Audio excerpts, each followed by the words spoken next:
Welcome back. રાજકોટની PDU medical કોલેજમાં વિદ્યાર્થીઓની સુરક્ષા અંગે ટીવી9એ રિયાલિટી ચેક કર્યું છે. કોલેજ કેમ્પસમાં એન્ટી રેગિંગ અંગે જનજાગૃતિ ફેલાવતા પોસ્ટર્સ લાગેલા જોવા મળ્યા. સાથે જ કોલેજના ડેપ્યુટી સુપ્રિન્ટેન્ડન્ટે રેગિંગ અંગે વિદ્યાર્થીઓ જાગૃત થાય એ માટે લેવાતા પગલાં વિશે પણ જણાવ્યું છે. પ્રથમ વર્ષમાં અભ્યાસ કરતા વિદ્યાર્થીઓમાં રેગિંગ અંગે જનજાગૃતિ ફેલાવવા કોલેજ દ્વારા સેમિનારો પણ યોજવામાં આવે છે. વિદ્યાર્થીઓ અને વાલીઓને પણ તમામ પ્રકારની માહિતી આપવામાં આવે છે.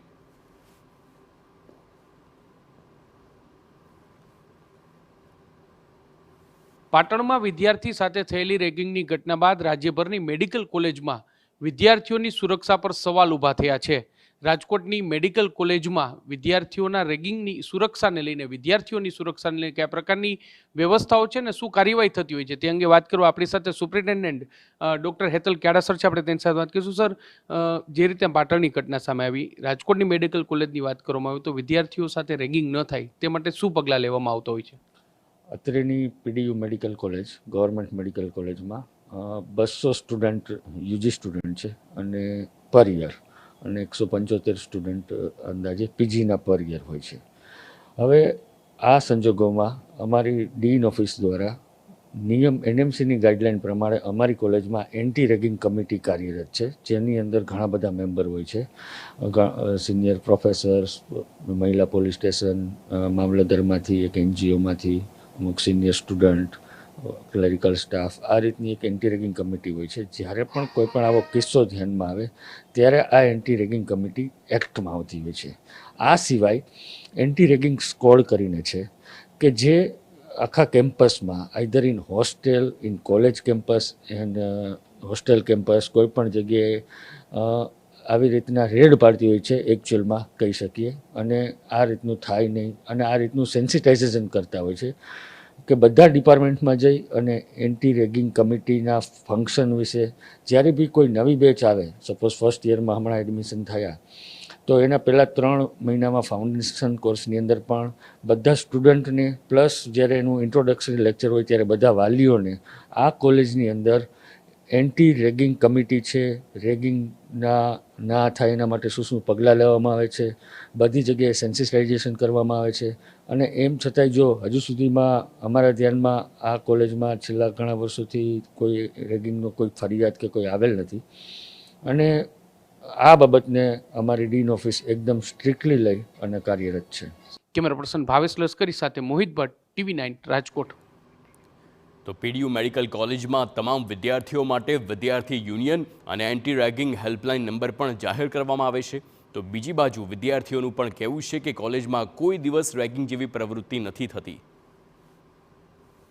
પાટણમાં વિદ્યાર્થી સાથે બનેલી રેગિંગની ઘટના બાદ રાજ્યભરની મેડિકલ કોલેજમાં જે વિદ્યાર્થીઓ છે તેની સુરક્ષાને લઈને સવાલ છે તે ઊભા થઈ રહ્યા છે. હું આપને દ્રશ્યો બતાવવા માંગીશ. રાજકોટની જે પીડીયુ મેડિકલ કોલેજ છે કે જ્યાંના દ્રશ્યો તમે જોઈ શકો છો કે અહીં જે અલગ અલગ સ્થળોએ પર એન્ટી રેગિંગ પોસ્ટર છે તે લગાવવામાં આવ્યા છે. વિદ્યાર્થીઓ સાથે રેગિંગ ન થાય તે માટે તમામ જે જાગૃતિની પ્રવૃત્તિઓ છે તે પણ કરવામાં આવે છે. સાથે સાથે જે એન્ટી રેગિંગ સ્કોડ છે તે પણ તૈયાર કરવામાં આવી છે. મારી સાથે અહીંના વિદ્યાર્થીઓ છે, આપણે તેની સાથે વાત કરીશું. શું કહેશો આપ, જે રીતે રેગિંગની ઘટના પાટણમાં સામે આવી છે, એક વિદ્યાર્થી તરીકે કઈ રીતે આ ઘટનાને જોઈ રહ્યા છો ને રાજકોટની મેડિકલ કોલેજ છે ત્યાં કયા પ્રકારની સુવિધાઓ છે? પાટણમાં જે ઘટના બની એનો અમે બધા વિદ્યાર્થીઓ સખત વિરોધ કરીએ છીએ. એવું ક્યારેય બનવું ના જોઈએ. અહીંયા રાજકોટ પીડીયુ મેડિકલ કોલેજના ફાઇનલ યરમાં અભ્યાસ કરું છું હું, અને અહીંયા મારા 4 વર્ષમાં મેં ક્યારેય રેગિંગનો અનુભવ કર્યો નથી. અને એન્ટી રેગિંગ કમિટી જે છે એ ખૂબ જ ફૂલી ફંક્શનલ છે અને તેમજ પોતાનું કામ સચોટ રીતે કરે છે. સિનિયર્સનો અને ફેકલ્ટીઝનો રેગિંગનો ખિલાફ ખૂબ સારો સપોર્ટ મળી રહ્યો છે બધા સ્ટુડન્ટને. અને દર વર્ષે રેન્ડમલી કોઈ સિનિયર આવીને મળી જાય છે સ્ટુડન્ટ્સને કે તમારું રેગિંગ નથી થતું ને જો થતું હોય તો ફરિયાદ કરવા માટેને પૂરતી સુવિધાઓ છે. દરેક જુનિયરને પૂરેપૂરો સપોર્ટ મળી રહ્યો છે સિનિયરનો, અને ફેકલ્ટીઝ પણ ખૂબ જ સપોર્ટિવ છે. બીજા પણ વિદ્યાર્થી આપણી સાથે છે. આપ શું કહેશો, અહીં જે પાટણમાં જે ઘટના બની તેને કઈ રીતે જોઈ રહ્યા છો? અહીં કયા પ્રકારની સુવિધાઓ છે, કઈ રીતે તમે સેફટી માની રહ્યા છો? દરેક સિનિયર્સ છે એ જુનિયર્સને બહુ વધારે જ સારી રીતે ગાઈડ કરતા હોય છે, હેલ્પફુલ થતા હોય છે. અને જુનિયર્સના એઝ અ પ્રોબ્લેમ્સ તેઓ ખુદના પ્રોબ્લેમ લઈને પણ સોલ્વ કરતા હોય છે.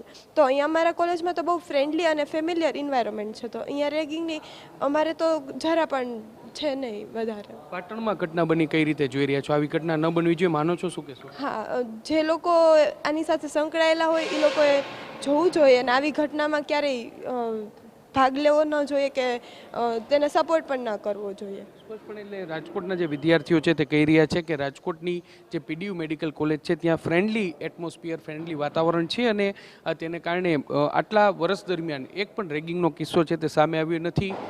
જે કોલેજ છે સાથે સાથે જે સિનિયરો છે તેમના દ્વારા રેગિંગને લઈને જે જાગૃતતા છે તે લાવવાનો પ્રયાસ છે તે કરવામાં આવી રહ્યો છે. સાથે સાથે તેમના કોઈ પ્રોબ્લેમ્સ હોય, તેની કોઈ સમસ્યા હોય તો વિદ્યાર્થીઓ છે તે પોતાની સમસ્યા સમજી અને તેમનું સમાધાન છે તે કરતા હોય છે. ને રેગિંગનો કોઈ પણ વિદ્યાર્થી ભોગ ન બને તે માટેની વિશેષ તકેદારી છે તે રાખવામાં આવી રહી છે.